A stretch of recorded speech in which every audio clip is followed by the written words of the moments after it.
Welcome to the Kentucky State Parks Recreation Station. My name is Brian Bush, and we were coming to you today from the Perryville Battlefield State Historic Site, and more specifically, we're coming from the museum. And the item that you see before you today is a cannon that belonged to Captain Peter Simonson's 5th Indiana Battery, which was mustered into service on November 22, 1861 in Indianapolis, Indiana, for a period of 3 years. The cannon is a 6-pounder smoothbore field gun, Greenwood number 20. The cannon was cast in 1861 by the Eagle Foundry of Cincinnati, Ohio, and was one of 12 sold to the state of Indiana during the Civil War. Serial number 20 and 21 were issued to Peter Simonson's 5th Indiana Mounted Light Artillery.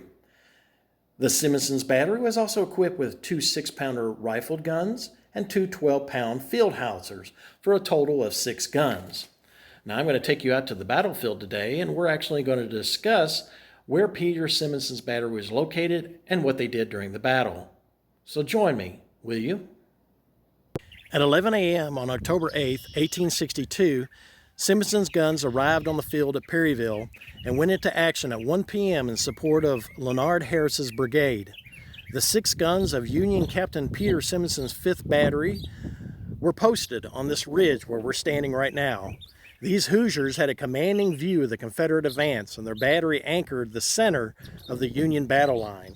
Prior to the Confederate attack, Confederate artillery under Lumsden, Darden, and Stanford, posted on the far rights in front of you, fired on Simonson's battery and Captain Cyrus Loomis's Union artillery, which was deployed to the right, as you can see in the background. A long-range duel ensued. Simonson's rifled guns could shoot farther than the Confederate smoothbore cannon, and the rebel guns were quickly silenced. Later in the battle, Simonson's had to deal with rounds from the Washington Artillery 5th Company Slocum's Battery from New Orleans, Louisiana, which arrived on Simonson's right front. At 3 p.m., more than an hour after the artillery duel ended, Confederate Infantry Commander Colonel Thomas M. Jones advanced against the Union center. Simonson's guns blasted the attacking Southerners with rounds of canister shot, which turned the cannon into giant shotguns. Although Simonson's gunners had supporting Union infantry stifled the initial Confederate attack in this area, Jones' troops hit the artillerymen hard. As Union soldiers to your right fell back, Simonson's guns were in danger of capture by the oncoming Confederates. After firing most of their rounds by 3:30 p.m., Simonson's retired his battery to a second position. The battery was then ordered to a position 300 yards behind us to a high ground located southeast of the Russell House, which no longer stands today, which was a Union headquarters building. And we're going to go ahead and continue the tour of the battlefield to the next position of Simonson's artillery. We are now standing where Simonson's battery took up their new position.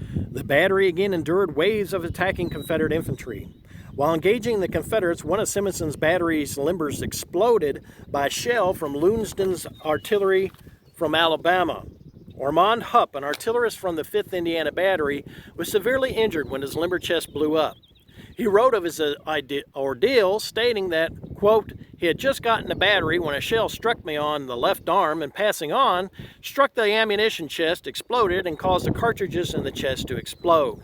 It was all done in an instant and resulted in the death of soldier Frederick Eric, who was struck in the head with a piece of shell, and the wounding of 4 others, C. Miller, burnt, Abraham Forey, arm broken and badly burnt on head and face, A. Pettit, lip cut and wounded slightly in the head, and myself cut in the left arm, right arm, and face.